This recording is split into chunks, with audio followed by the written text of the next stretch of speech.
Welcome to Spill the Sustainability, the podcast where we spill the tea on the hottest and most controversial topics in the industry over a cup of tea.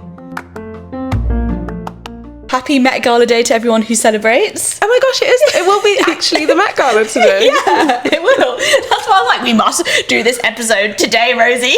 I forgot we release on Mondays. Yeah. Don't know why, in my head I had Wednesdays. But happy Met Gala Day to us. Happy 4th of May the 4th. 5th, it's 5th. What? I thought it was the first Monday in May. Yeah, and it's the first Monday of May, which is, I think it's the 5th. But I always think it's May the 4th be with you. Like also, May the 4th be with you for yesterday. What are you drinking today? I've got a yummy little green tea with fresh green tea leaves, which have just unfurled inside my cup. Jasmine tea. It's a good one. Jasmine tea? Yeah. That's what that is. It's a type of green tea. Is jasmine a green tea? Yeah. Did not know that. Yeah. There you go. I'm sticking to my usual. A coffee. Little latte. Little cheeky coffee. But yes, as you can imagine, we're discussing all things Met Gala. Yeah. We wanted to talk a little bit about past Met Galas, who we're excited to see, the sustainability of it all. The themes. First, what are your first thoughts about the Met Gala, just like off the top of your head? I used to love it when I was a teenager. Okay. And I'd be very excited, like, to see all the outfits. And I still really like it because I love seeing all the outfits and the fashion. But I'm starting to find it slightly more boring. Oh, interesting. Maybe last year I was saying to you earlier, I didn't even remember what the theme was, already any outfits from last year. It says a lot, doesn't it? Yeah, it does. But I think it is definitely good fun, and I think it's a nice opportunity for designers to be able to like showcase looks. Yeah. What about you? I think it's a one time of year that fashion is actually interesting. Because I find a lot of like runway shows and stuff like that really boring. Like, I don't find them inventive. I don't find them expressive. I don't find them artistic. I just think they're a bit like, oh, cool, another like suit. And don't get me wrong, I love a suit, and this year's theme is literally tailoring. But I do find it's like a time where designers really push their like creativity, and I really like that. But I do think it's kind of a gimmick. Yeah. It's kind of like, what's the point? Yeah, I think but that's kind of the fun of it in a way. Yeah, like it's like it is gimmicky, and so everyone's outfits are gimmicky, and the point is to just like be, I think, over the top and overdo it, and sort of, I like that. Which is why when they had the camp theme a few years ago, it was quite disappointing because I don't remember any of the looks being particularly actually camp. I'm going to look some up right now. Like, retrospectively now. Actually, sorry, whoever wore this is iconic. Katy Perry dressed as a chandelier. I want to just show you. I can pop a picture. Yeah. She's literally dressed this outfit. She looks like she's like stepped out of Beauty and the Beast. Yeah, she does. And I think it's Carly Kloss who wore like the most uncamp outfit, but has aged to now become quite has aged to become kind of camp because it's so uncamp. Which is kind of like weird in its own way, right? Like, yeah, it doesn't make sense. Someone I always love, I just love her anyway, is Zendaya. Oh my god. I feel like her and Law every year, like, honestly, truly, that like I think one of the best stylists of this time. Oh, he's amazing. Insane. Like, and the fact that she's been with him since the get-go, since her like Disney days. I know, I love that. So there's like a really cute interview of them saying that no one would loan them anything because she was just sort of like an emerging star. Yeah. And now look. Yeah, I really like them. I really like Zendaya and I really like Law. I just feel like if you're going to be a celebrity, do it right. And I feel like she does it right. I mean, she always pushes the boat out, like that when she wore that for the June premiere, and she wore that robot suit. I think it's like Mugler 99. I think it was amazing. Like, it was so ridiculous. Like, no one has ever worn that beyond the runway, and she like walked onto the red carpet. Like, I just think she pushes every theme. Yeah, and I like how she stays on theme to the movies and things that she's doing. I really liked the which Met Gala was it? She did a look for, I think it was like a Joan of Arc-esque suit. Oh, was this the chainmail one? Yeah, I love that's one of my favourite all-time Met she Gala looked so outfits. Yeah, it looked so good. She wore this whole like chainmail, obviously add a picture, chainmail situation. So I don't know who the nice. designer was, but it was incredible. And also, one thing I really like about her and Law, they were talking about, they wear a lot of archival pieces, which is something that I personally think is amazing because, again, it's like vintage, they're like bringing things... Makes it more sustainable. Yeah, also a lot of those pieces I was just reading had never been worn. Which is insane. Like, that's so bad, right? Like, they've... What? I guess some of them are probably so delicate that they can't be worn. But then, and also some of them, like, to preserve an archive, you can't wear so much of it because of, like, oils on skin and things. Yeah, so a lot true. of archive stuff isn't worn. I worked at a fashion auction house, Carrie Taylor's, for a bit, and interned there, and I remember like talking to Carrie Taylor about like, it's like, doesn't it just feel so weird and like almost like sinful to not ever wear these bits of clothing, because that's like the reason they exist is to be worn. Yeah. And she was like, no, because if we want to preserve them and to be able to actually enjoy them and like have them in history, then they can't be worn. I still don't know how I feel about it. I mean, I think that kind of goes against at least like, you know, re-wearing your clothes and making sure you get the most out of your wardrobe. Obviously this is like on extreme levels, but I suppose people are looking at them as pieces of art, like they should live in museums, they should live in like exhibitions. But a lot of them just live in dust bags in dark rooms with like temperature moderation. But I think that's honestly which is just like, that's like naff. It's not, you know, it's not like an ancient bit of Egyptian cotton. Like, I have more respect for those sorts of things, but I suppose maybe that's what they want. They want those pieces to be preserved as though they were mummified Egyptian cotton.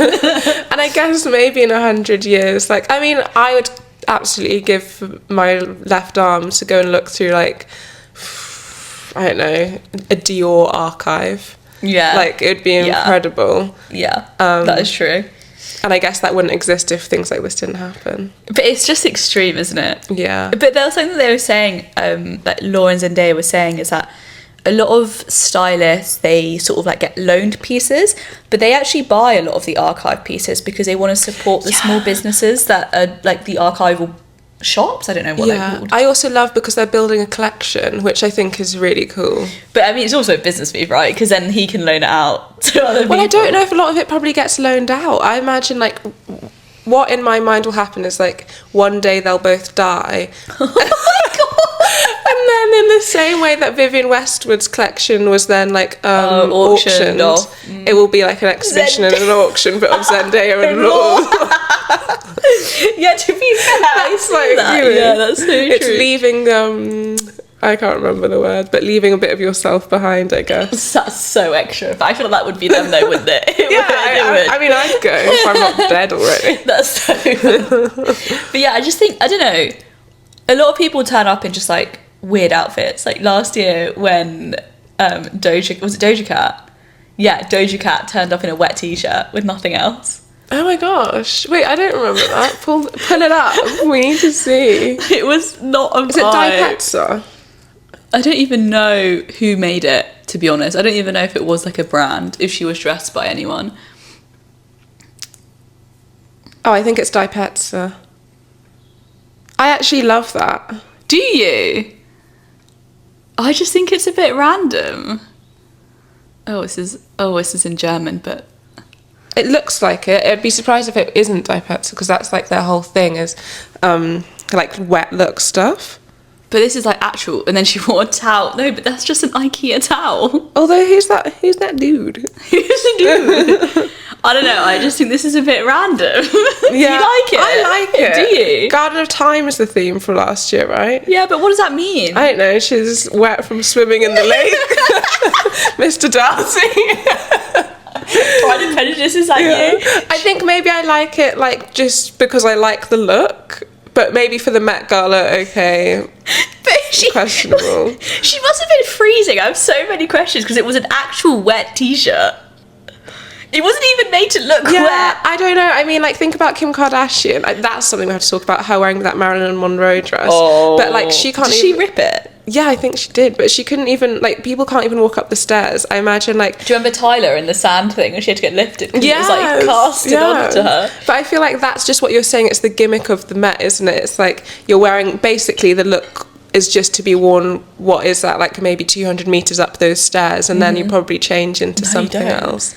I mean... So apparently, Tyler wore a, like, honestly, it looked like it was solid cast. Yeah, like, it was amazing. It was beautiful. It was really cool. It had sand on it, but she couldn't move. She had to literally get carried up, and she couldn't sit down for the dinner. Damn, I thought they would change after, like in there, like to a new outfit. I don't think so. Wow. At the after party, maybe. Yeah, the Vanity Fair after party. Yeah. I always love seeing the looks from there almost the same amount as I love seeing the Met Gala ones. I think they're a bit more like wearable. They're like the more wearable equivalent of what you wear on the And also carpet. there's like celebrities who aren't necessarily at the Met who go to the Vanity Fair after party. I like seeing who's going. Yeah. But I don't know, I do think it is gimmicky, and some of the outfits are like, I think, pointless. What do you think about the comparisons with the Met Gala and the Hunger Games capital? Because I've seen a lot of people on TikTok saying that. I've never thought of that before. Yeah, a lot of people on TikTok have been like saying that the Met Gala is literally just like the Hunger Games capital parties. Sorry, I'm like dribbling from being speechless. Because it's kind of accurate, right? I'm a diehard Hunger Games fan. Now that you've said that, I cannot unsee it.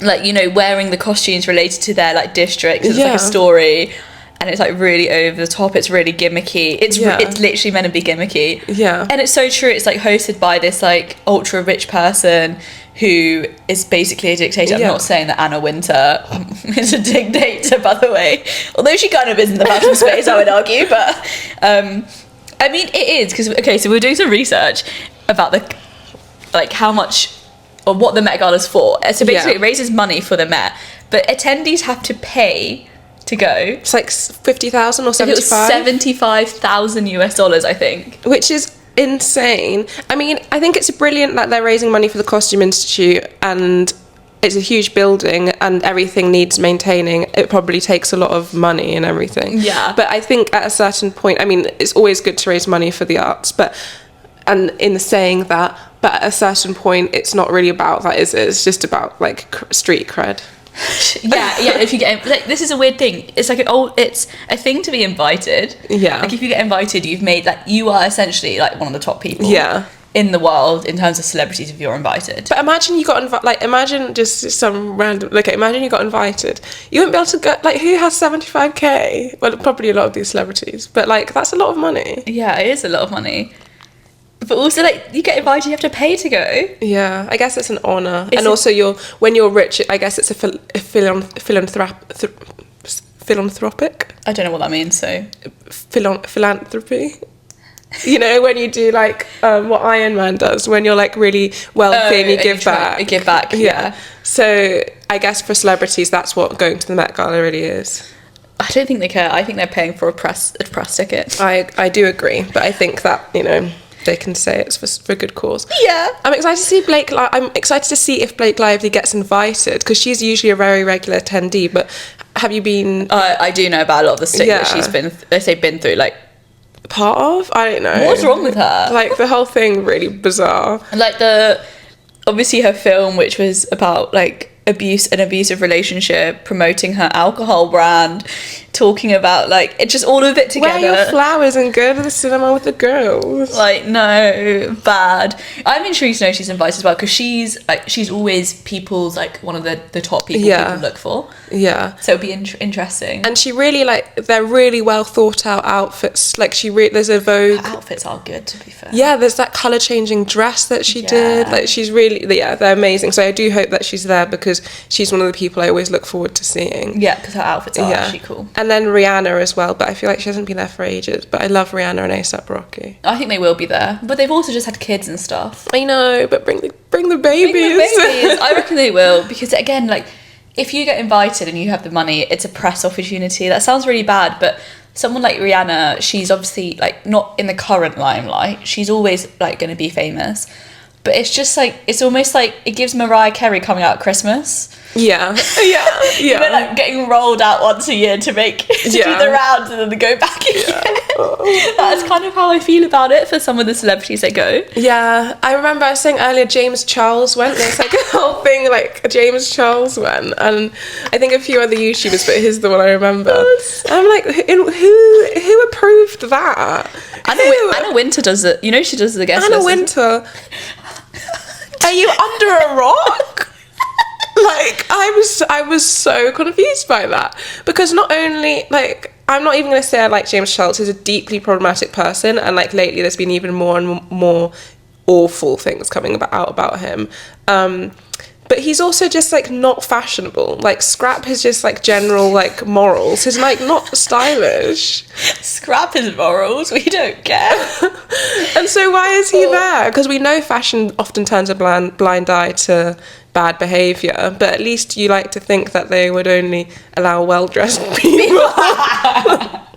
What do you think about like people like Emma Chamberlain, who was an influencer, YouTuber turn, I don't even know what she's become. Celebrity interview? I don't know. Yeah. The one thing I will say that I find annoying about the Met is when they use YouTubers like Liza Koshy, for example, for interviews, because they don't give good interviews. Do you not think Emma Chamberlain gives good interviews?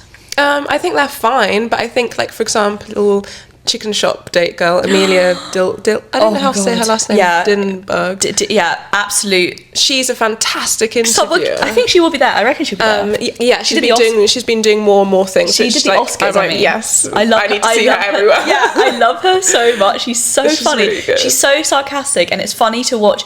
Mainly American people who don't understand the sarcasm, just like. Yeah, I love it, and I think she's really good because she also asks she can ask quite intense questions, but she masks them with sort of jokey vibes, and so it's fine. I think, I really like her, and I think more actual professionals like her should be given the interview role rather than just random internet celebrities. I agree. I actually love her. Like, I love every interview she does is so funny. And I really I've actually loved her red carpet interviews. Like when she did them at the Oscars, she did them at the Vanity Fair after party for the Oscars.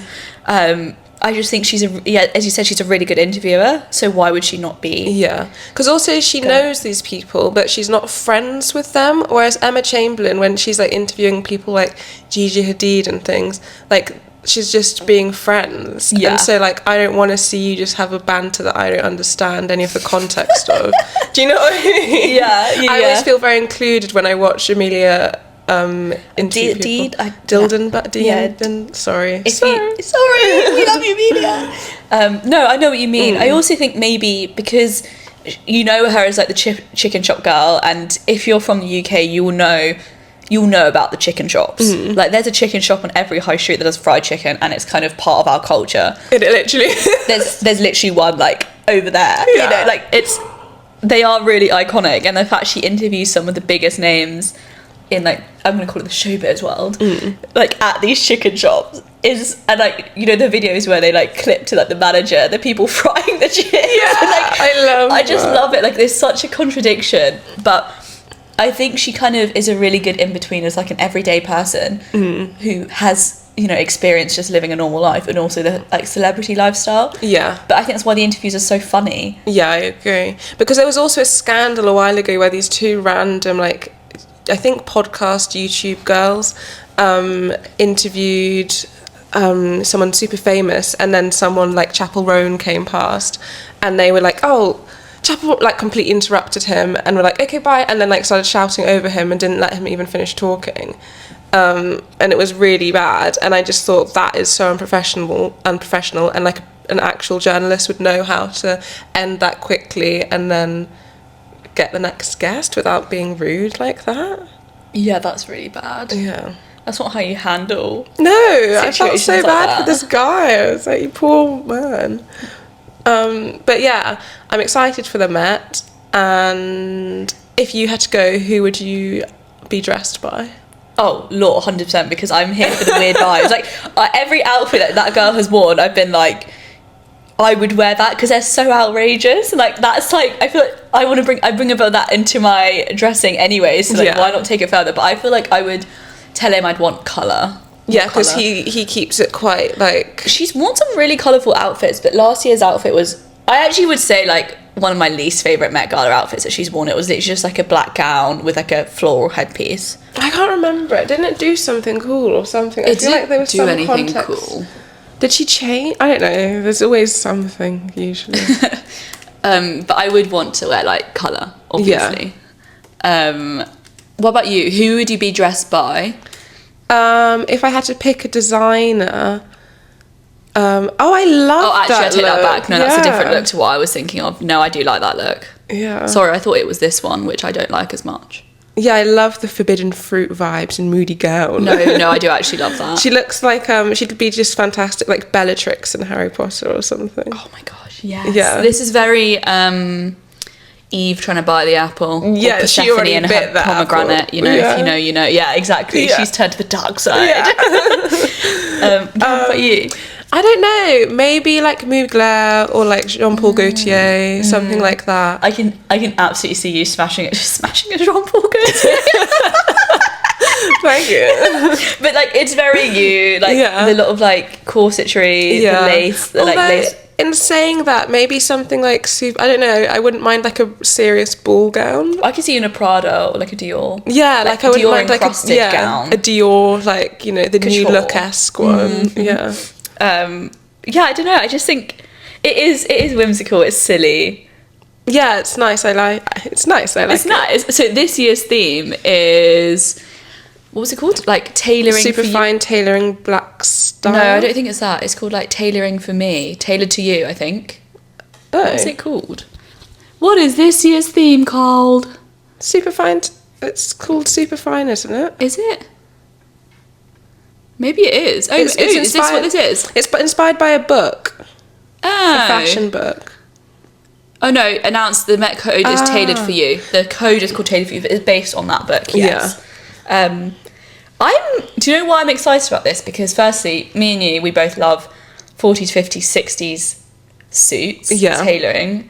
And I'm really intrigued to see if people will be like bringing back sort of maybe like military uniform tailoring, upcycling them, like turning them into something that's really cool, modern, like adding like I don't know, weird and wonderful shoulder pads, like weird collars, like, do you know, just like taking these like vintage pieces and turning them into something that's like extravagant. No, I'm really excited about it. Also, like, I'm so bored of seeing like men just wearing black tuxedos, so I'm hoping this is going to be like the push. I almost feel like if you wear a black tuxedo for this, go home. Like, this is an opportunity for, I think, men to like really shine in like really cool, unique tailored looks. Yeah, but I mean, I suppose. Yeah, I mean, I'm intrigued because I also think there will be people who just turn up in a black suit because because it's tailoring. It's like, that's so boring. Like, the Met Gala is meant to be extreme. Please be extreme. Yeah, and I think like men need to get the memo that just because you're a man, just because you're a heterosexual man, it doesn't mean you can't like wear an amazing outfit. I feel like there's a few male celebrities who I think dress really, really well. Such as? I love A$AP Rocky. I'm looking at the board member. Yeah, he's a board member. That means Rihanna will go. Oh yeah, that's true. She's gonna be there. Board members are Coleman Domingo. Do you know who that is? No, I don't actually. Lewis Hamilton. I think he's really cool. I think he's cool. I like Lewis Hamilton. I think he's hot as well. He's super hot. His outfits, I'd say his fashion. But I think he does bring some very, like, I like because he brings fashion to Formula One, and obviously there's been a long legacy of doing that, but I think he's the modern fashion face for Formula One. I will say that he has a lot of street style. That's his vibe, is like very streetwear, but when he turns up to black tie events, he always looks great. Like, his suits have something interesting. He's not afraid to like... He's not a black tuxedo guy. No, he's not a black tuxedo guy. He will like encrust that in something. Maybe one thing about Lewis Hamilton, he's gonna be encrusted. And then Pharrell Williams as well, who is obviously the design person for Louis Vuitton. Yeah, is he? For some reason, I thought that stopped. I think that's recently changing because he doesn't. I don't know. All fashion gossip. But yeah, I really like him. I think he is a fantastic creative brain. Yeah, and I don't think that he'll disappoint. I think that. Actually, a great group of people. It's a really good group of people. For the chair, I would say that's really great. And I like seeing the... Who is... I need to know who Coleman Domingo is. Is he the... Oh. Who's this man? Wow, he's cool. He's amazing. He's cool. One thing I will say is I'm wondering if this is the first time there's been a fully... black. Well, if you think about the book, right? The book is called, it's about black dandyism. But I'm curious if this is the first time it's been fully black, like, people hosting, or like non-white people. Yeah, probably is. This guy's iconic. We're gonna have to attach a picture. Like, he's everything. He's so cool. Everything. He's so cool. I think I might have just unlocked a new obsession, and then it's this man. Like, wow, he's really sexy. He's just brought this, I don't know, he's definitely not wearing a black suit, I'll tell you that now. He's extremely sexy. Who is this man? Like, who is he? Okay, he's an actor. He's won an Emmy, he's been nominated for 2 Academy Awards, 2 BAFTAs, 4 SAG Awards, 2 Tonys, and an Olivier Award. So he's obviously extremely talented actor that we don't know about. He might be a bit older, we might be living under a rock. Yeah, or maybe more American stuff, I don't know. But I'm going to be watching some films with him in tonight, that's all I'm saying. But yeah, I'm excited. I think it's going to be really fun. I also think the chair of this year, the hosts, are just different. Like, they have interest. Yeah.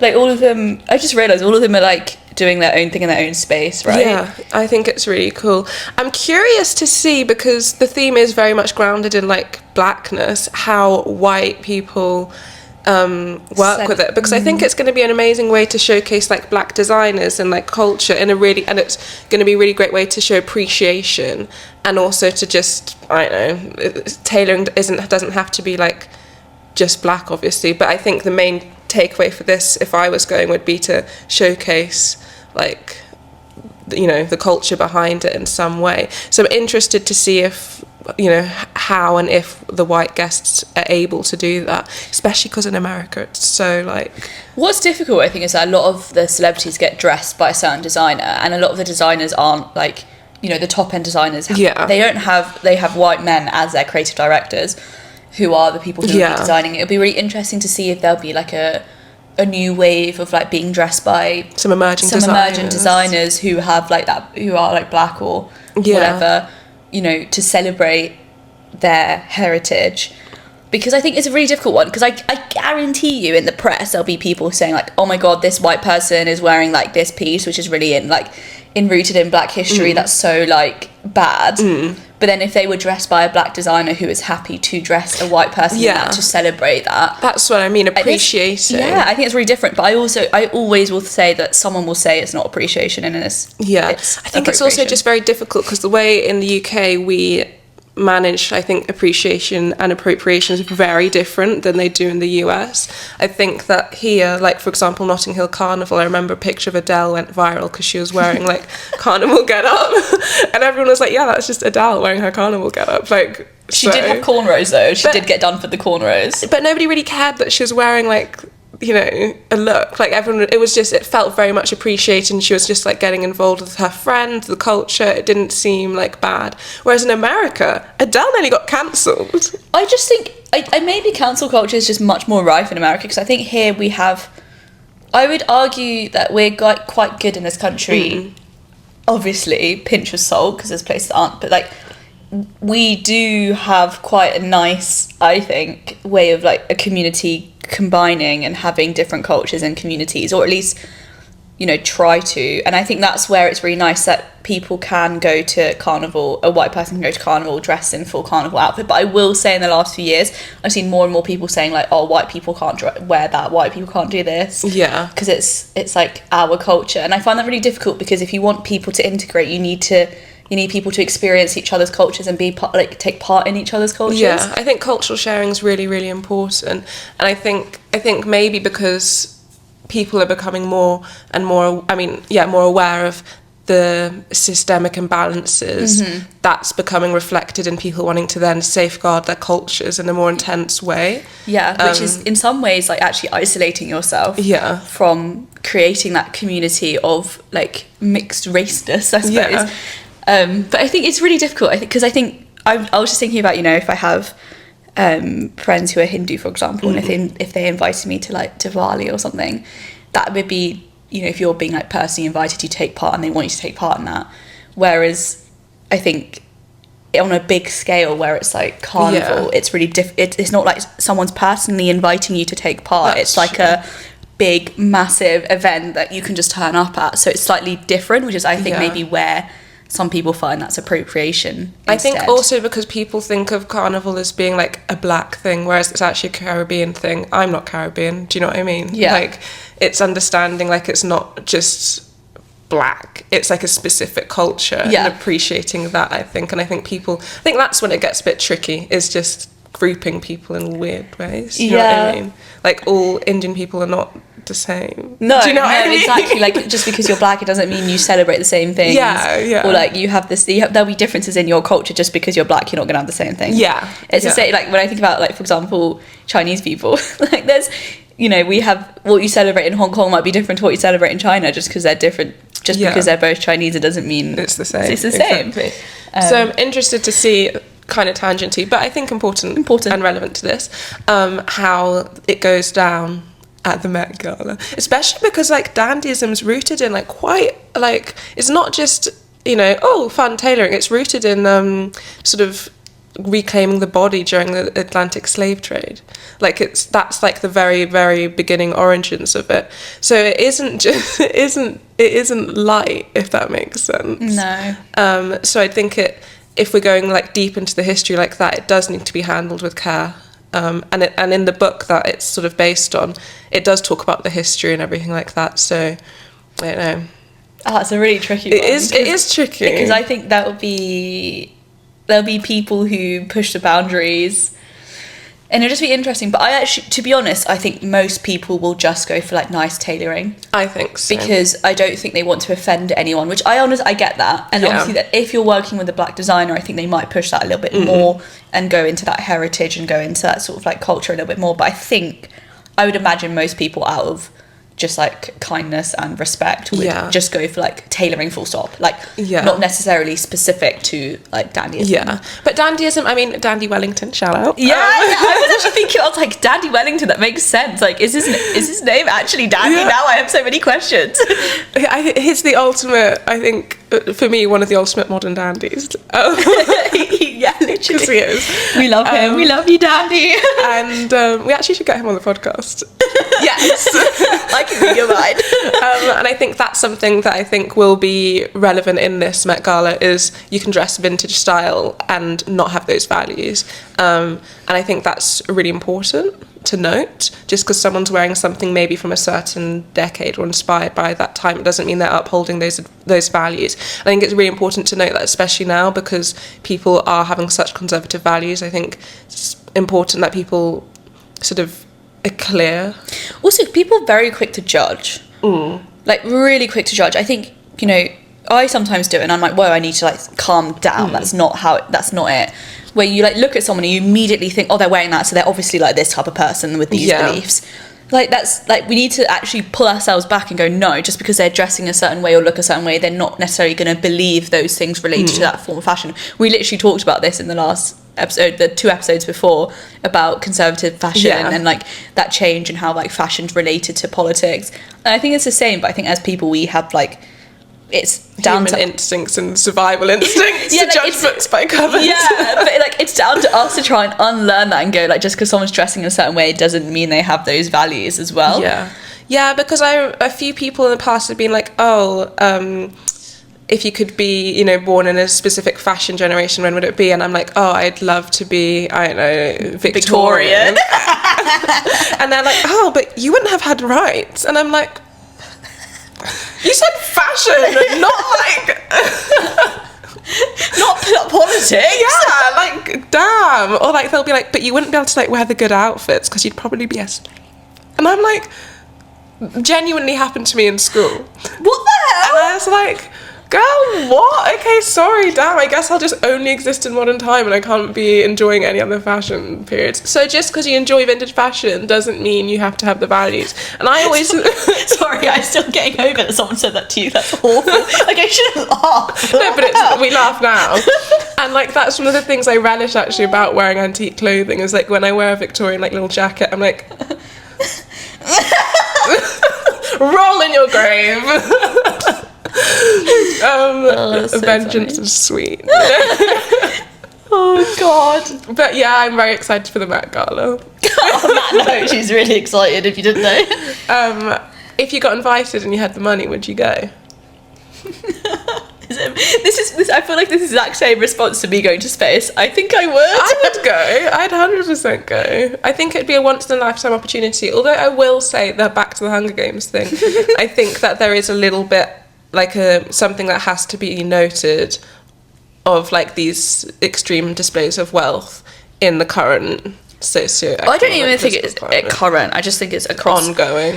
Yeah. Yeah, because there's always like, if you think about it, in all periods of time, there's ultra rich people doing ultra rich people things, and that's just been the way life is, even in like Victorian times. Yeah, like you go back historically, like it's always been like that. So I think it doesn't necessarily now, obviously, yes, but also back then, yes. Yeah, I'm kind of thinking that there's going to be quite a few protest-esque moments at the Met. I'm expecting a Protect the Dolls, you know, the t-shirt for, Nicola Coughlan. I know, I think you're going. Yeah. I cannot wait to see. Overheated.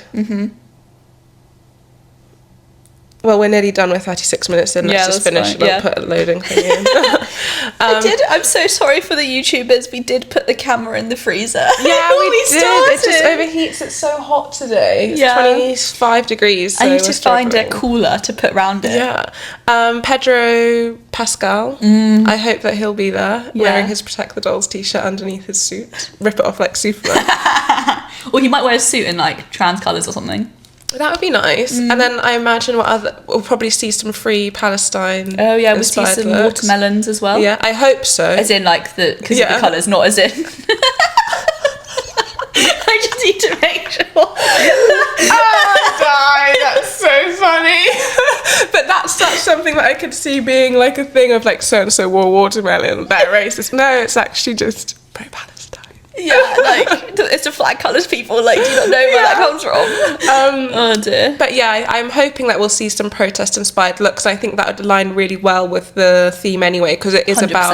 about protest in itself, reclaiming the body, everything like that, taking up space.